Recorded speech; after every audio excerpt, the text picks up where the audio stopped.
I'm Carolyn. You're watching Cooking with Carolyn, and today we are making chicken pozole. Very common soup in Mexican cuisine. Love it to death. It's one of my favorite go-to soups. Now I know what you're thinking, Carolyn, why are you making soup and we're almost in the summertime? It's because I like it. That's why. And you know what? It's really a good soup to have in your arsenal. Always have it in your back pocket just in case you feel like a little soup. As a matter of fact, this is my favorite. Like when I maybe feel a cold coming on, I make this instead of your common chicken soup. But right now what I'm doing is taking some chicken breast, bone in and skin on, okay? And I'm using the bone and the skin because I need that flavor from it. We're gonna make this soup fairly quickly. Now mind you, pozole is usually made with pork. And when it was first introduced to me by one of my friends, Miss Medel, Senora Medel, she made it with chicken. And I asked her why. She said because her and her husband, the doctor told them they need to lay off some of the pork. So she started making this soup with chicken and it worked out. So this is actually the recipe she shared with me. And then I kind of put my own twist on it also. She puts raw chicken and you make your own broth. Okay, but what I'm going to do is brown the chicken first. Okay, and I just season it with some Grand Diamond seasoning because it has a lot of garlic and kosher salt in it and stuff. Good stuff. And then we're just going to drop it in this pot over here and brown it up. We're not going to cook it all the way. We're just going to brown it, get some nice char on it. This chicken was clean and I patted it dry with a paper towel earlier.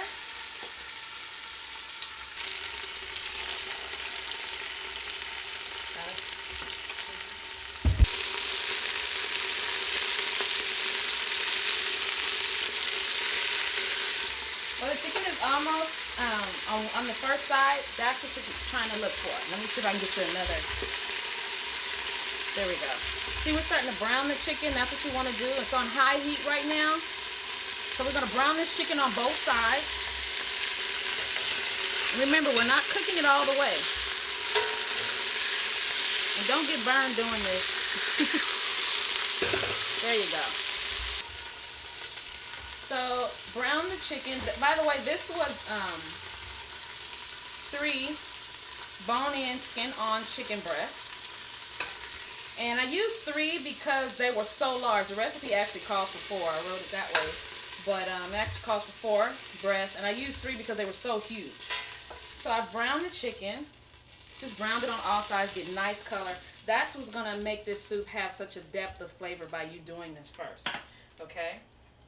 And then I just cut it up through the bone, through the skin and all, and browned it up that way, just like you see here. Now what I'm going to do is to give it more depth of flavor.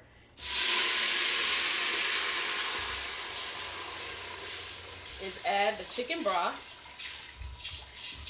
And that's 2 quarts of chicken broth. So now what I'm going to end up doing is getting all those brown bits off the bottom of the pot. Because all that's flavor. Don't ever wash the pot out and start all over because you're washing away all that flavor you just worked so hard to get. Okay? And then to that, what I'm going to add is the chili sauce. Now, chili sauce is made from just that chilies, or a certain kind. Guajillo chilies are what I'm using. I'm going to show you how to make this chili sauce if you don't want to buy it in the can. But I'm going to use 1 28-ounce can. Okay? And if you're worried about where to find this in the grocery store, you can find it right next to the enchilada sauce. Right next to it. Okay? So that's 1.5 cans of chili sauce. Or 1 28-ounce can and 1 19-ounce can. Okay? Alright. Now I'm going to turn this up. Let me give it a stir.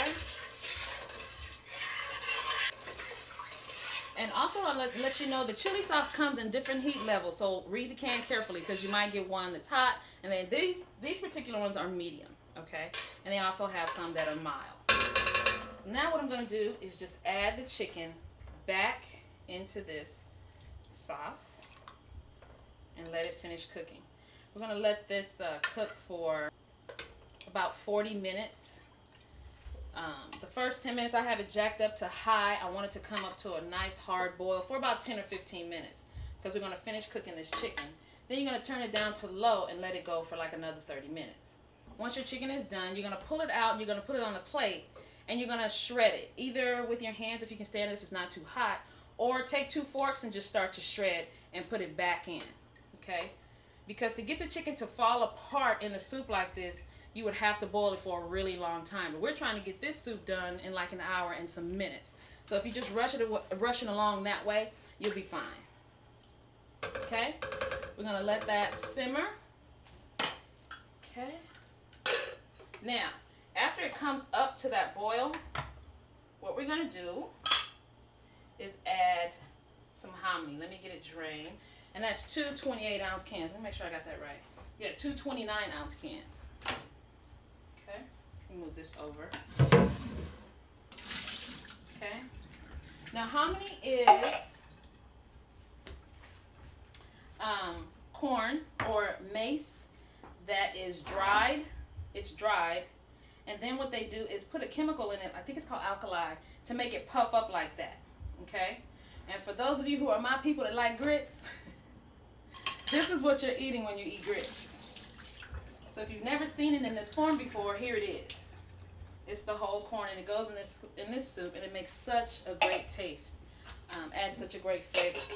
And what I'm going to do is just rinse it off because it's stored. The water that it's stored in has a little bit of salt in it, and I want to rinse some of that off because we're working with our own salt. We can control how much salt we're adding. Just going to give it a good rinse. And after I shred that chicken and put it back in, that's when you'll add the hominy and let it go for like another 35 minutes or so. Okay? Because it doesn't take this corn or this hominy long to cook. But you do want it to pick up all that nice flavor that you have in the pot. So for those of you who may not want to buy your own chili, I thought it would be nice today to show you how to make your own chili sauce that we just used that was in the can. And what I did was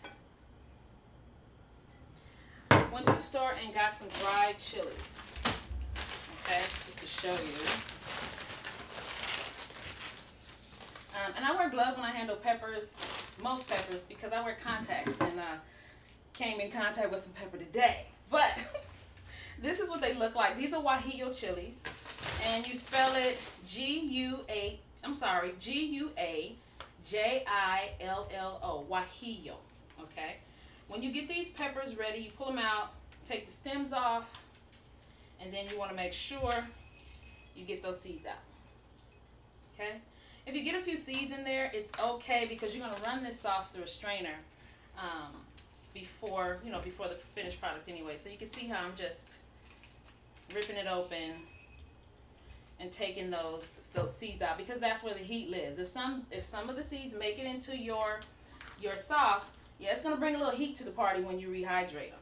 So that's the way you handle that.